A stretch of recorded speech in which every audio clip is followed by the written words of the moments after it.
But I want to get things started with really just a quick outline of what to expect. I'm just going to do a really quick introduction of the panelists for this session on business schools and the positive impact rating.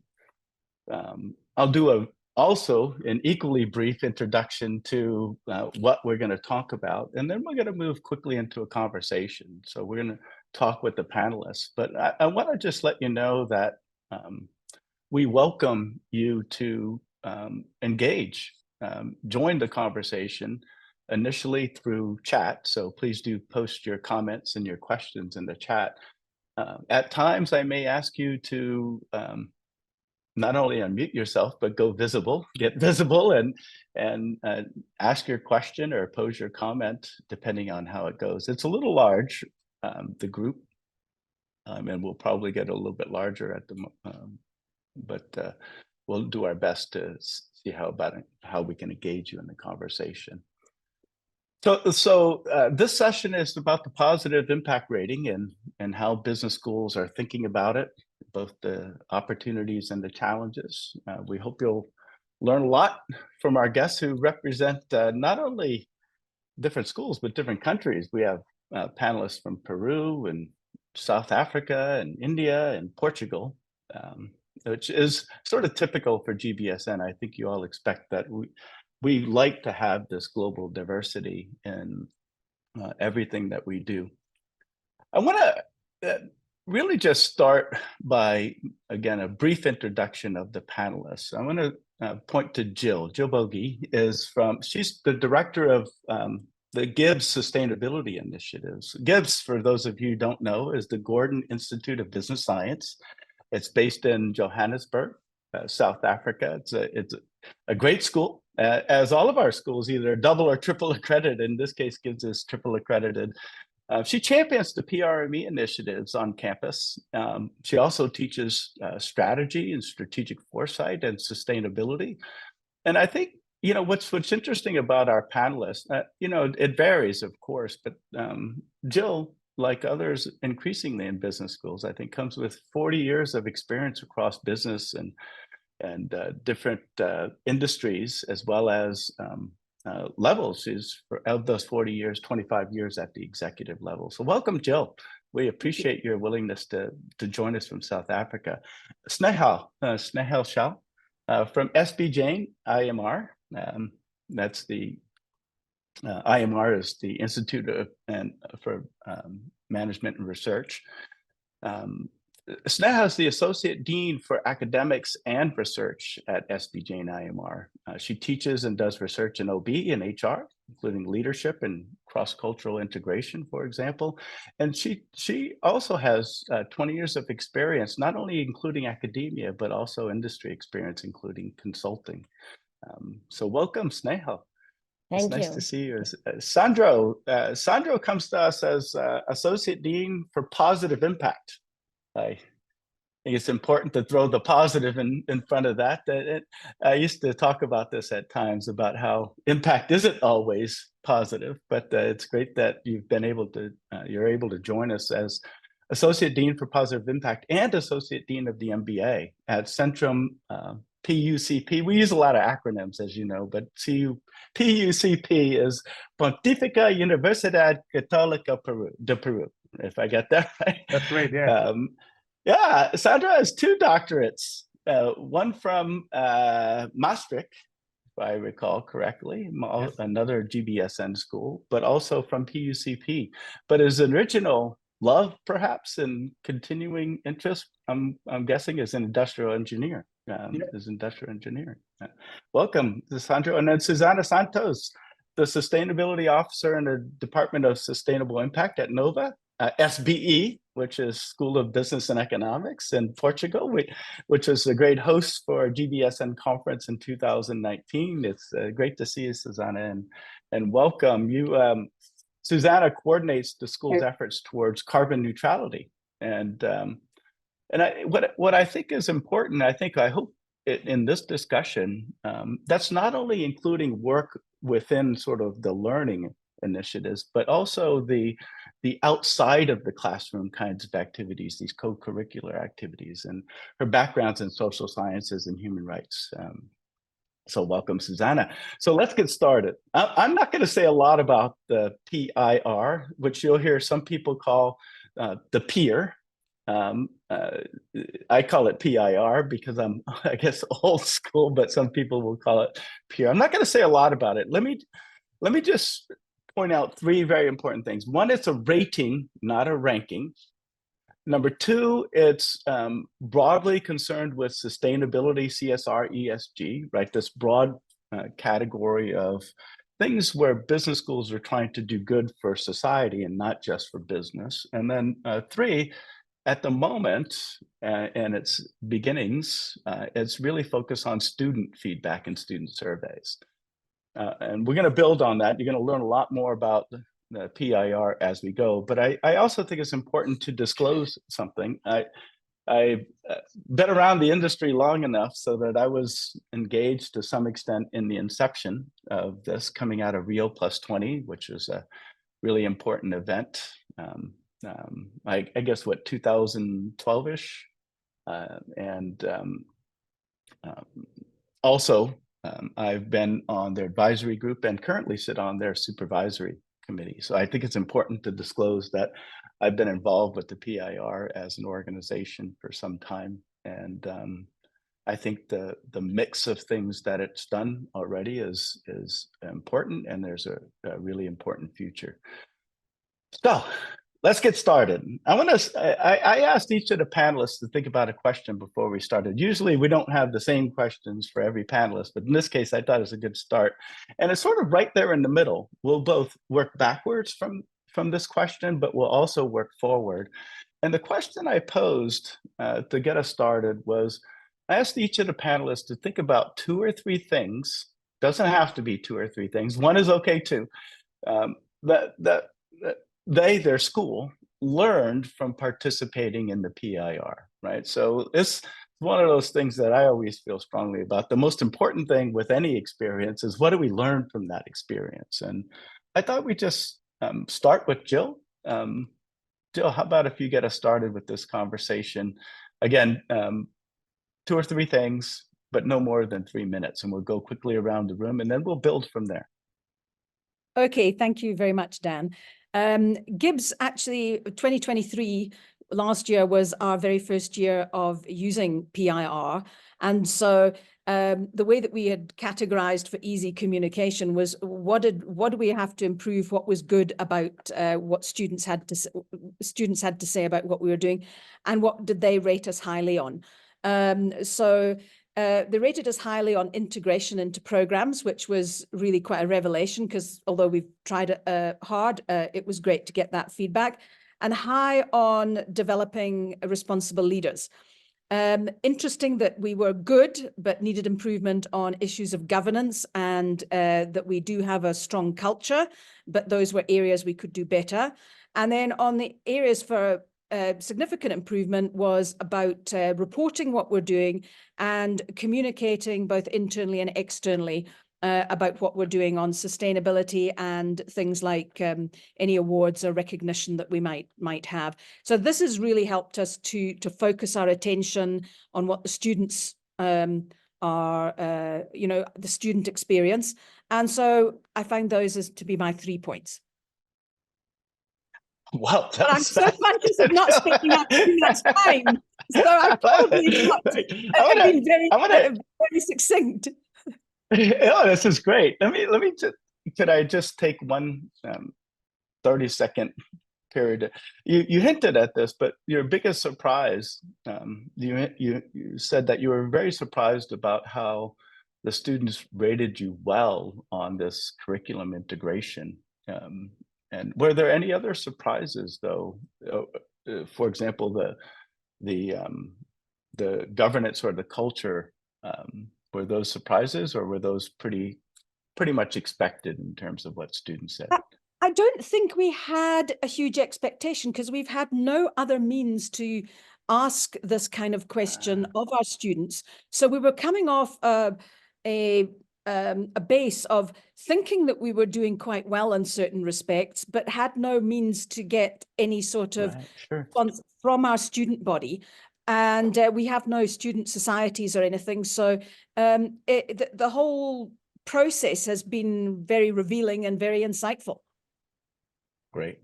Thanks for getting us started, Jill, and doing it quickly. I appreciate it. Sneha, tell us about your experience, and in Sure. particular, what 2 or 3 things you learned from your participation so far. Thank you, Dan, and happy to be here. So I represent SP Jain Institute of Management and Research, and as I respond, I just want to focus on the mission of the school, and we are 40 years old, almost more than 40 years old, is to influence practice through value-based growth. And therefore, the PIR really fits in and aligns very well with making positive impact. So what did we learn from and 2 or 3 things which are of focus here is, our quantitative feedback, Dan, was there was not much variation. Quantitative feedback was fairly high, but we are really doing a good job with the engagement part of things, and also in terms of energizing the governance around it. So these things are great. So I'll just focus on a couple of things from the qualitative feedback that was very interesting. And what do students like, and what is something that to do better. So in one of the things which was expected is that they have concerns about environment, the typical things that go paperless on campus. So campus sustainability is one of the concerns that they put, and there are multiple things that came up. Going paperless, looking at waste management, biodegradable things, creating a compost, reduction of water, all of the usage, etc. But what was surprising to me was that apart from there are so many things to be done on campus through our committees, through the different leadership bodies. What was surprising is that they really want to take this understanding of PIR and try to implement it in the local area by doing some energy audits, by creating a survey, trying to figure out where our the world around our campuses, and how do we really improve upon it and use our capabilities and understanding in campus to outside campus. And in this way, it really aligns well with PIRs. One of the things that I read is that we want to be striving to be the best, not in the world, but of the world. So that outside in perspective, that they want to do a lot of things outside of campus was very surprising to us. It's interesting. It's this best for the world is as opposed to best in the world is sort of a really important dimension coming out of the Rio +20, and I think a big driver for this. But I want to make sure I understand what I think you said is that using the information collected from the PIR, the students are taking the initiative. So it's not only the school, but to create the environment or platform for the students to take what they're learning or what the school is learning from the PIR and actually drive some of the change, which right. So PIR is one channel, right? We have a lot of activities in the area of sustainability going on through student committees, through many of our initiatives. So they're taking all of that, and this is at an ideation stage. Where they are thinking, how can we take it? And energy audit being one of them. So it's not that they have implemented anything in terms of taking all this feedback, but they're talking about it. There are discussions, they are aware about it, and they are sensitized. That's great. Thank you so much, Sneha. I want to come back to you about some of the student initiative as well. But Sandro, Sandro, it's great to see you. I'm always happy to talk with our friends from Centrum. I wonder if you could just give us your 2 or 3 learnings Sure. and do it quickly. Thank you. Thank you. Yeah. Hello, everyone. Yeah. Well, for us, it was a really lovely coincidence because Catherine contacted us, if I am not mistaken, around 2017 or so, when she was piloting the first rating around the world, and she had to choose one business school from Latin America. So she invited us to be a part of this initiative. We were really glad to participate. And then at that time, we were actually revamping our MBA. So as I am also MBA director, I had the opportunity to integrate those elements that were embedded in the PIR framework at the beginning into our curricula. So it was interesting because we were able to develop an MBA program that had embedded these elements in the learning objectives of the program, learning goals. And now, as we are in 2023, I can say that we're really happy to participate in the PIR initiative because it's helped a lot in terms of the program development, but also in terms of students being engaged and involved in our sustainability initiatives. So volunteering from students is really important. One of our main challenges was that almost 95% of our programs are part-time programs. So students work and study and have families and everything they have to balance in life. So it was a bit complicated for us to make them aware of our sustainability initiatives. So we, like any other school, we just communicated to the outside, to the external stakeholders. And our students were lacking this information. So the PIR helped us in doing that. So we participated in all of the editions so far. And what we found interesting is that students are claiming for more involvement in our sustainability program. So they want to work with us and provide their experience, their knowledge to help society improve. So now we are running several sustainability programs with corporations in Peru and also in Latin America. And we are involving students in those activities so they can also provide education for example, small and medium enterprises. You know, Peru is, the economy of Peru is moved by the small companies and the micro companies. So they are not able to get this type of education that our students can get. So we are trying to provide quality education for them. And in that process, we are working with students that are really, really engaged in this to help us in developing seminars or courses which are co-designed with the faculty. And we also face the challenge of having a research that is academically robust. So the Q1, 2, 3, 4 Scopus of Web of Science that we all have to deal with, but also move towards impactful research that can help move public policies and have an impact on society. So for us, working with the PIR framework has been really, really relevant in terms of our strategy and also what we are doing in day-to-day activities. So we're really happy for that and hope this helps other business schools that want to engage in the PIR. Really helpful. Thank you, Dan. Thank you, Sandro. I have also a few questions. I'm now starting to develop a little bit of a second round of probing that I hope will also be helpful. And then part of that revolves around this engagement part by the students. But Susanna, before we continue on, we'd love to hear your 2 or 3 learnings for the school at Nova. Yeah, thank you, everyone.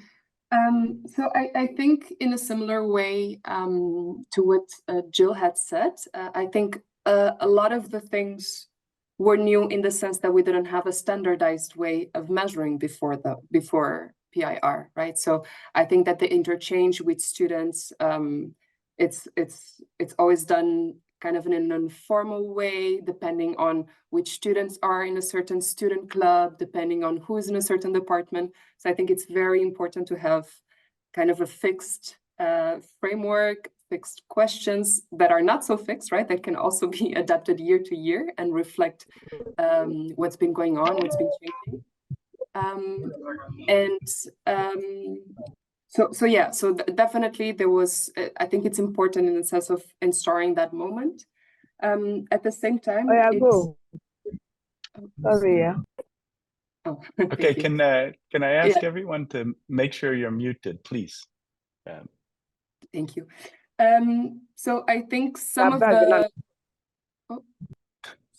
surprises that came. It's okay. Don't worry, just continue on, Susanna. We'll try to take care of it in the background. So some of the surprises that we heard from students are, I mean, so there were some things that I think we were kind of expecting, some things that we were not expecting as much. So, for example, of course, students highly emphasized how we need to prohibit single-use plastic, have a lot of intention and movement towards kind of the organizational sustainability of the school, the operations. And I would say that here it wasn't so much of a surprise. It's already something that we are working on. But of course, we have a huge campus with a lot of, we have restaurants, we have a gym on campus, we have a lot of locations that are rented out from the school. So this means kind of extra challenges to how the campus is run. So even though it was already a challenge that we had identified, having students back it up and have specific quotes, specific voices from students really helps the momentum and the conversations that we have with all of these partners. So I would say that in that sense, it wasn't as much of a surprise, but it's a very important reinforcement of that point. For example, one thing that was a bit more surprising was how students focused on the topic of clean energy and rated us not so well on that topic. And curiously, this is one of the topics that we are perhaps doing the best. So it was also very interesting to see that difference in what is perceived and what is communicated to students. So for sure, this has been a topic that we've continued to work and improving our communication about it as well. And also involving students. For example, we have a system of controlling temperature indoors, controlling air quality indoors, for example. And we've now invited students to come and look at the back office. So look at who has developed this program so that they're also more aware and closer to the projects that are ongoing on campus. And I would say that's one third thing that emerged and that has been quite significant is the topic of unethical partnerships. Some working groups have arisen from the PIR conference summit last year that focus on the different topics that PIR mentioned as being most important for students. And this was also one of the most important topics that our community has highlighted, because of course we host diverse career fairs, we host diverse talks with different partners, and there's also some tension on this. So I think starting this conversation and knowing that students have a very concrete opinion on this topic, would like to be involved in a conversation about this topic. I mean, it's a sensitive topic, right? And that means that it has to be discussed and we have to involve all stakeholders in that discussion. So I would say that, again, hearing directly from students, having their voice there, really helped us to make this a bigger topic worth of discussing and bringing it to the different departments on school as well. Yeah. That's great, Susanna. What a great and specific list.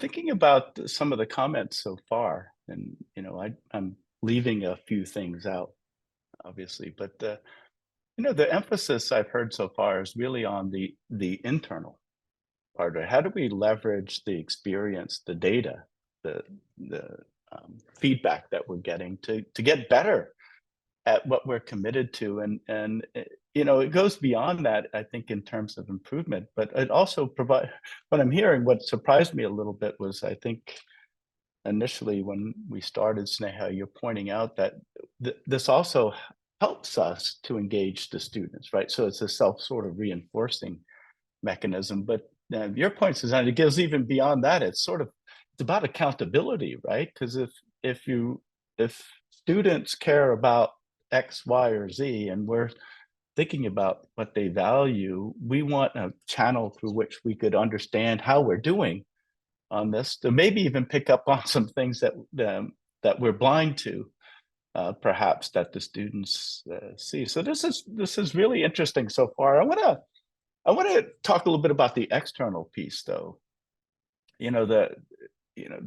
I know this is sometimes a little tougher to talk about the external piece because it is a rating, right? So you go through this experience and what your students think about the school is in some ways translated into some type of external recognition. And I was involved early on when I was at AACSB in writing a report. It ended up being called the rankings dilemma, right? The business school rankings dilemma. And in that, there's a lot to criticize rankings about, but even AACSB at the time, I don't know how they would feel today, but at the time said that ratings, not rankings, make quite a bit more sense, and potentially even an accreditor could get behind supporting this. And I know, for example, schools can add questions that help them vis-a-vis Standard 9 and other parts of the AACSB standards and help them with the PRME. But I want to just touch on the external side a little bit. All of your schools are either level 5 or level 4, so this may be a little bit difficult for you to comment on, but let's start with let's start, Susanna, since you ended the last. Let's get a couple of quick comments from you. Is this level 5? Because right now you're level 4, which I believe is called progressive, right? Overall. Susanna, you're muted. Yes. Yes. So, Okay.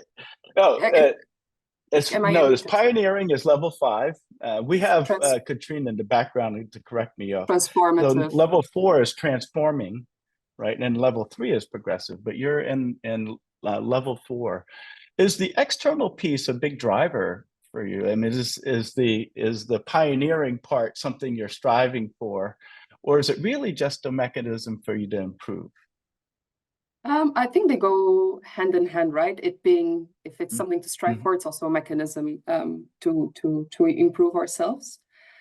And I would say, I mean, connecting this, I think, to the whole discussion about rankings, right? And kind of like what are some of the frameworks that we receive from the outside? I think that the advantage here, and I think that they complement each other, is that we can get much quicker.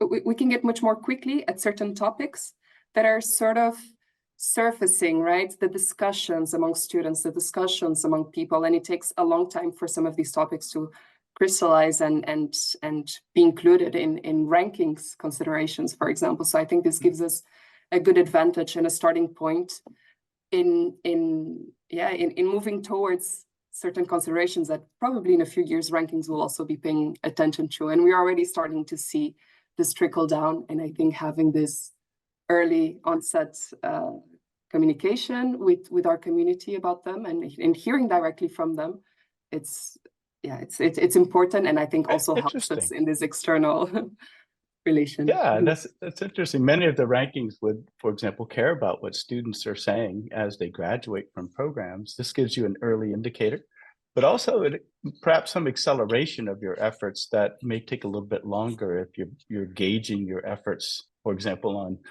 5-year accreditation cycles are helpful, but maybe in between those, we really got to make progress. So I appreciate that.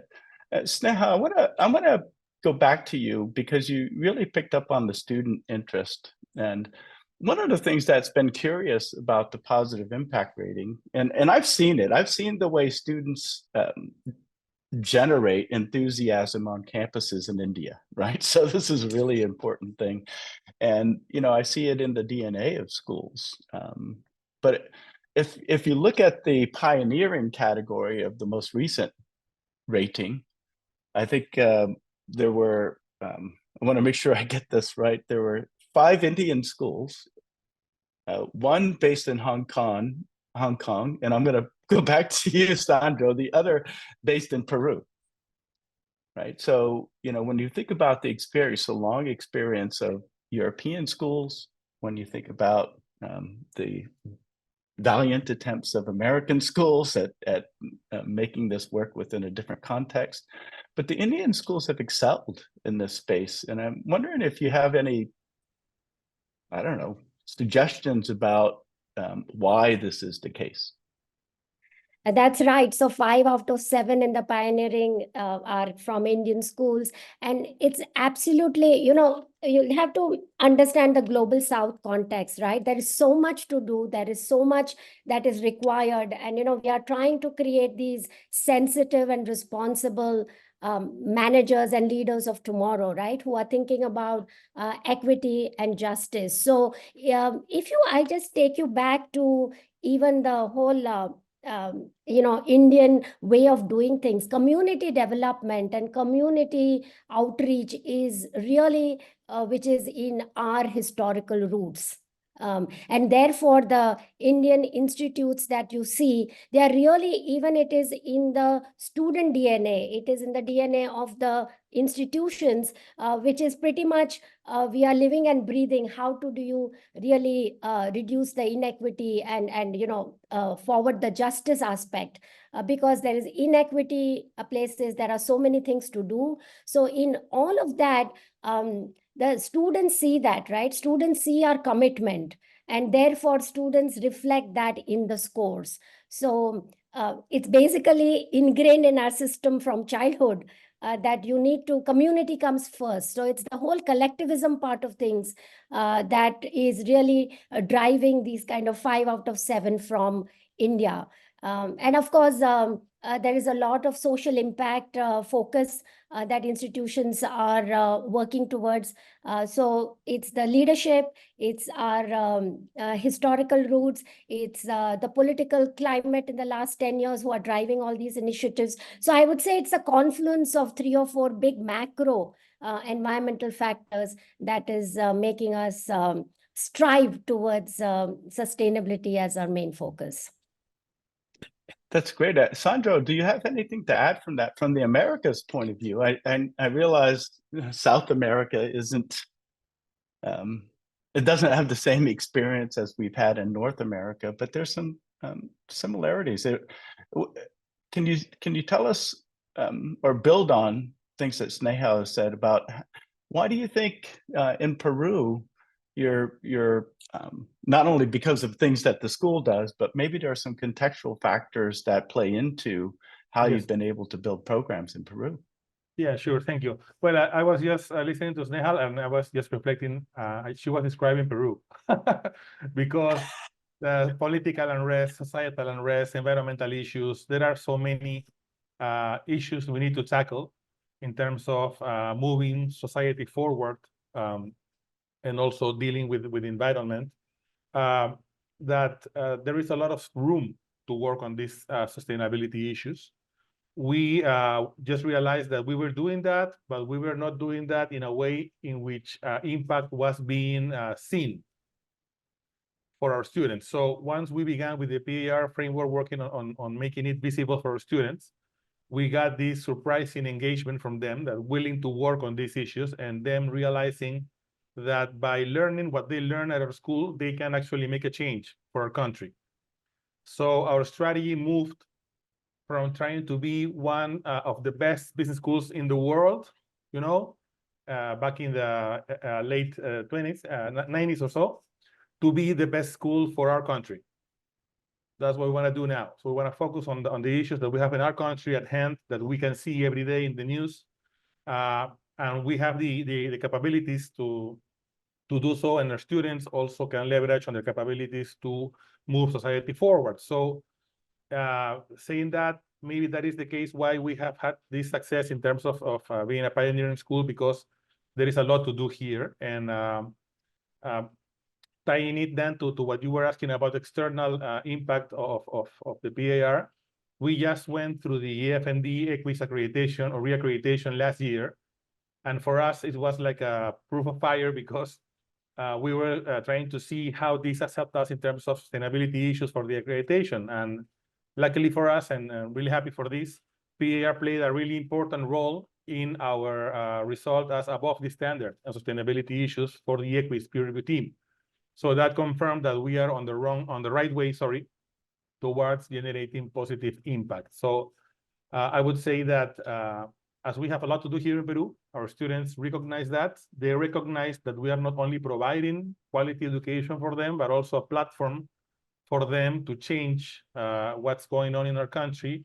And in that sense, we are having several social entrepreneurship projects that are being developed by our students that are going to see the market hopefully soon to basically impact in a positive way in society. I think, thanks, Sandro. Both of you picked on something that I think, we may not have time to talk about here, but this sort of contextual set of issues and this geopolitics and all of these things begin to play into how we think about ourselves in our context, in our country, but also globally. It's one of those things I know in Peru, for example, Centrum also wants to be global in addition to focusing local, and that's why EFMD, that's why AACSB and things like that. So we'll come back to that, but I want to go back to Jill. Yeah, I was just in South Africa earlier this year, and as a reminder to many of us, when you make a list of some of the least equal countries in the world, South Africa is top two, right? Brazil, we got Brazil, and we got South Africa in terms of within country inequality. And I think about these things a lot. It's sort of as we focus on things like climate. Right, as we focus on issues of an environment, there are very different perspectives in the quote unquote global South, if you will, versus the global North. And at times I wonder that as we push schools to do more, whether we're recognizing some of those important underlying issues such as inequality and those different points of view. Has this been a challenge in the way you think about this, or is it sort of this global view about what sustainability is versus the local view about what is important now for the improvement of the country? And I want you all to start thinking about. I've gotten some questions in the chat. I hope this question, Jill, gets at Boston's question. So Boston posted a question, is particularly interested in what's happening in Africa. But I'm getting questions about, making sure that we identify what have been the challenges as we've used this. What's been difficult, or what have you had to do that has been potentially risky in order to take advantage of the PIR. Jill, tell us about perhaps this tension between what you're doing with the PIR and what you're trying to do as a country. I must say, I wouldn't describe it as a tension. I would describe it as this is part of our being as a school, and in fact, how businesses recognize that their context is, and it is a contextual issue as we see it. It's our context as businesses, as business schools, actually define how we conduct ourselves. So whether we're looking at our clients and our students that come from the big corporates, or whether it's ourselves as a school, context is really who we are. It's a state of our being, and therefore it's not something we think about separately. Now, what is new to us is the climate debates. So I think, like the rest of the world, the issue of climate, it wasn't until about 2018. Some of my colleagues say it was after the conversations at the WEF in Davos in 2018 about the role of business in society and their role in terms of climate transition, that's where this whole conversation started. But that's certainly become a very big issue for us, and it's a very different conversation in Africa. And I think that, yes, certainly the local stats, I think this is all multidimensional, because you've got the local statistics of really this inequality and the Gini coefficient and how high it is in South Africa, the very poor and the very rich. But that's not unique to South Africa in terms of the inequality, because we just happen to have a lot of rich people here as well, because businesses are also situated here, and there's some very wealthy people. But this issue is really an African issue in terms of what is really a conversation about just transition. Now, I'm not sure who exactly started the conversation about just transition, maybe 8 to 10 years ago. South Africans like to say that it was the South African government first coined the term, but it's really a conversation that didn't exist in Europe until the Ukraine war. And whether or not it's a conversation in North America, I have no idea. But the just transition in Africa is all about the inequality and how, with high levels of inequality, this transition to a low carbon economy and to renewable energy is actually going to work in the social context. And so we've got different levels here. We've got, yes, the South African situation and the socio-political context here. But we are actually very much part of the, a country within the African continent, which has a very different experience. And yet, as a business school, and the businesses that we serve and our students are part of international companies, multinational companies, because we serve mostly big corporates in our academic education. Students come from big corporates. And so we are at all of these levels at the same time as a school, as businesses and corporates working in South Africa. So it's not about, how do we choose and how do we navigate this? It's kind of part of what we do on a daily basis. That's interesting. I bet everyone on this panel could say something similar. This balance between this global and local needs is critical when you're building out the curriculum and the activities. Even the not just what we do in the classroom, but what we do outside of the classroom. I'd be interested, Susanna, in your thoughts about this, but also as you think about it, as I promised, I want to deal with some of the hard stuff, because when you think about something like the PIR, one of the things that I think that there are risks that we have to be aware of as we go into this. And I wonder, Susanna, if you could talk a little bit about this as well as others. Sometimes I'm always surprised to learn that sometimes, not just schools, any organization, sometimes there are things they don't want to know about themselves and they don't want others to think about themselves, right? I know all of you are very progressive in your learning from this, but were there risks, or did you perceive risk, or did you get resistance internally because this is for example, a public rating in the sense that, what if we're not pioneering? What if we're not transforming? What if we're just progressive, right? And how did you handle that? I mean, it is especially since schools, I've been really excited to see them reposition themselves as being, again, better for the world than better for themselves, however you want to frame it, right? We're a business school for the world as opposed to trying to be the best in the world. Tell me about how you handled those, if there were any, and what it's meant for you since then.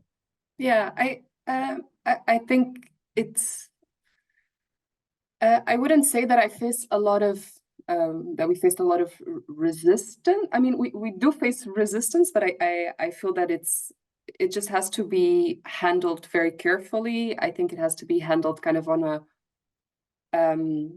case to, because I mean, so having PIR at our school, it means involving a lot of stakeholders. It means involving a lot of departments. It means involving the communication department. It means involving the careers department. It means involving every single department, or a lot of them at least. So I think that there's a bit of an initial, how do you say, reticency? What's the word? I mean, people are a bit holding back, hesitant, just because they don't really understand. Yeah. Hesitant, exactly. I think at first when you don't know what it is, or I mean, I think we just need to explain and have kind of an honest conversation with every department. And I think exactly connecting this to the broader global perspective, right? And I think I can easily connect this to our efforts on the carbon neutrality roadmap and kind of like our responsibility there towards not only the internal, but to the external, and notions of equity, for example. So I think it's, I think in the end, it's also making room for those that are, and giving the word to the people that are also ready to make things move forward, right? So I think it's a hard question to answer for sure. But I think if You're doing great. You're doing great, you're Susanna. connected, You're touching on. but if you're connected to the people that are also willing to move things forward, right? To the students that were very proactive in PIR, to the people that wanted to join the working groups, to the people that find sustainability an important thing to move forward and that are critical about it. So I think it's just about using the moment to reach out to those people, right? And using the conversation that is being held and that PIR brought up to involve those people and to create the discussion, because only with the discussion things are going to move forward. But also using the spaces that you have to put certain things. For example, now we are organizing a course on climate literacy and action. And I think, for example, it's in those moments that we have to start introducing topics such as equity, like what's the responsibility of every country over the climate crisis. So things like the Paris equity check, for example, are some of the things that we're trying to introduce to, again, sort of call the attention that it's a global effort, but we are in different positions and we have different responsibilities. And I think tying that back into our institution and sort of what's the responsibility that our institution has, not only in terms of the climate crisis, and that's what we're doing with our carbon neutrality roadmap, but also understanding it in terms of equity and equality. So for example, the access to our campus, the public transportation options, is it only accessible to people that have cars and can pay a parking fee, for example? These are the topics that we're starting to do. So it's You've emphasized this several times, this opportunity to learn this qualitative feedback, for example. It's not just the quantitative feedback that really helps you improve. And how to overcome hesitation, if you will, through better information. And I know there's a lot of efforts, including this webinar, to try to help people to understand what's involved and things like that. I want to ask Katrin, maybe you could respond to the question about the university level versus the business school level, which I didn't know was an option. You could respond in the chat. But I also sensed, Susanna, a hint that something I always believe is that, when you think about this sort of hesitation, if you really are trying to position yourselves as focused on sustainability, for example, and part of the driver are students, then this is an opportunity to help make more transparent what you're actually doing, but it's also an important opportunity to help the world know you're not greenwashing, right? It's sort of like, not only are we making this commitment, but we're asking the people that we're responding to tell us how we're doing. And that kind of depth, I think, it really does take an organization that really thinks this is serious and important to do that. Sandro, anything to add to that? And I want to then come back to Snehal, but Sandro, anything to add to that as you build your global reputation and as you continue to improve both locally and globally in this sustainability dimension? What have been some of the things that have been challenging when it comes to the PIR? Yes, thank you, Dan. As Susanna said, I would say the challenges were in terms of faculty and staff being okay with being assessed publicly by our students and get their feedback on what we're doing on sustainability. As I said, we recognized that we were not that efficient in communicating our students what we were doing on sustainability. So that was a challenge. We were, I won't say fearful, but expectant to see what comes out from this assessment. And also the rate of response from students. Since they are part-time students with a little time and being bombarded by surveys for courses and experience in the programs, we were afraid that they might not answer the survey for the PIR rating. Luckily for us, results were fine, and we were surprised by the amount of information and knowledge they had from our programs, even if we were not communicating them well. And now I would say the higher risk for us is trying to maintain our pioneering position. So once you're there, Right, once you get keep there, up. you, So that you is don't want the to highest be, risk. you don't want to move in the wrong direction, right? Yeah, Yes, yes. understood.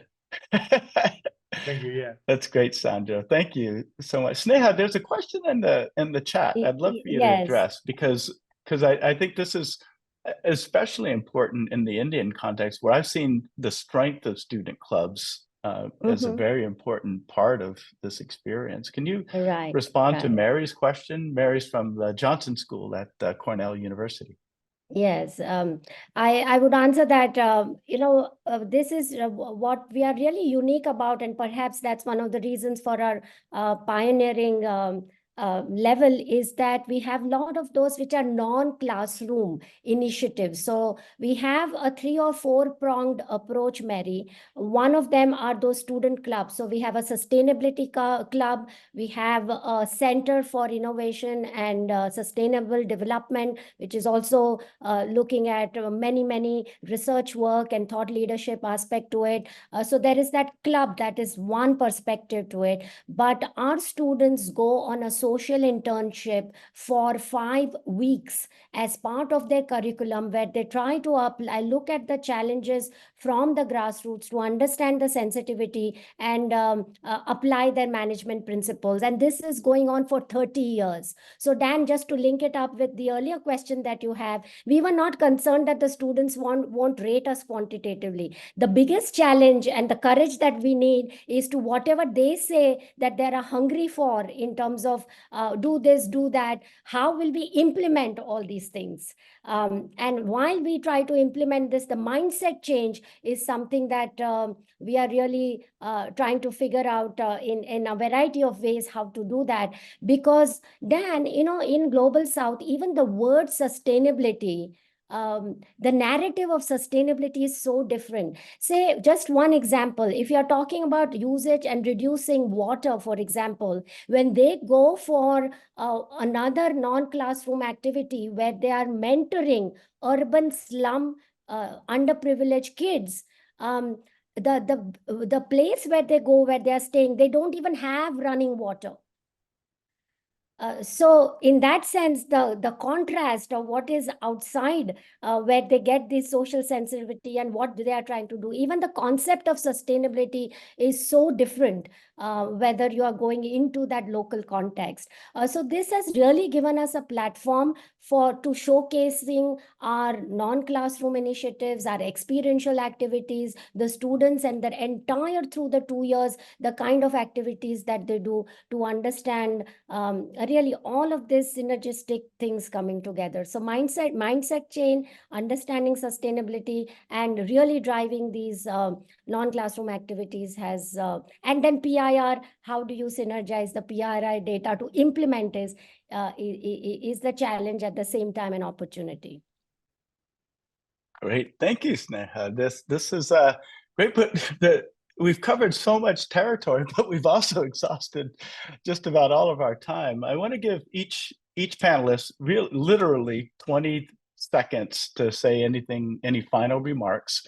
But before I do that, I'm wondering if Ashish, you and Katrine, if you could post your, if you're willing, post your email addresses in case people do want to follow up and ask more detailed questions about PIR. By show of hands, panelists, I'm assuming that if anyone from this webinar wants to contact you to ask further questions, you're willing, I'm assuming. So by show of hands, you're okay? Okay, so just Sandro, yeah, that was close enough. But Sandro, maybe we could just start with you. Just literally 20 seconds for final remarks. We appreciate what each of you have contributed to this webinar, and I already sense from the remarks in the chat that it's been very helpful. So Sandro, final remarks? Well, thank you very much to all of you. Thank you, GSBN, Dan, and PIR, Katrin, for putting this together for us to be able to share our experience with the PIR framework. I will be really glad to share more information. If somebody in the room would like to contact me, I will leave my email in the chat. And thank you very much and have a nice day. Thank you, Sandro. 20 seconds. Susanna. Susanna.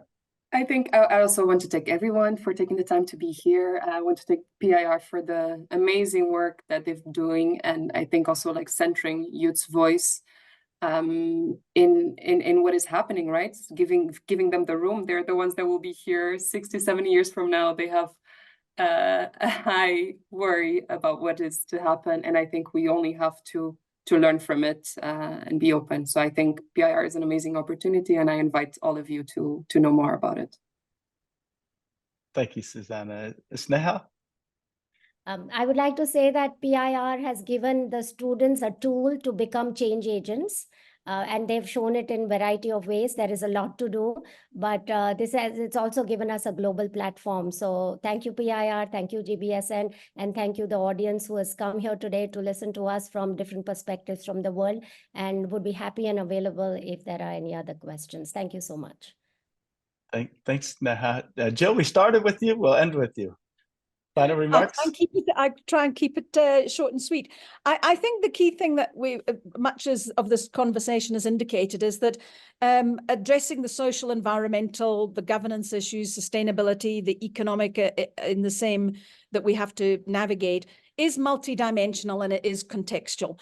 And I think that the place where we are now developing further is actually in terms of our students and engaging with our students. And we're delighted that we participated last year in PIR. We feel that made a big difference in terms of our understanding of how they felt, what their priorities were, what we were doing well and not well, and we have organized better this year and are really already getting geared up, if not already in process of gathering the responses. So for us, it's been a great experience, continues to be. We're very supportive, and thank you very much to Katrin and the team, and to you, Dan and GBSN, for inviting me to join this panel today, and thank you to everybody for being on the webinar. Yeah, well, and thanks to each of you, 4 panelists that are joining us from different parts of the world and sharing your experience with PIR and what it means for your continuing work to make a difference in our communities. So we appreciate it very much, and we appreciate everyone joining us today. It's been a great turnout, and we hope we've answered many of your questions, but don't hesitate to reach out to any of us on the panel and of course on the PIR team if you have questions. Thanks so much. And thank you, Julie, as always, for running a good show.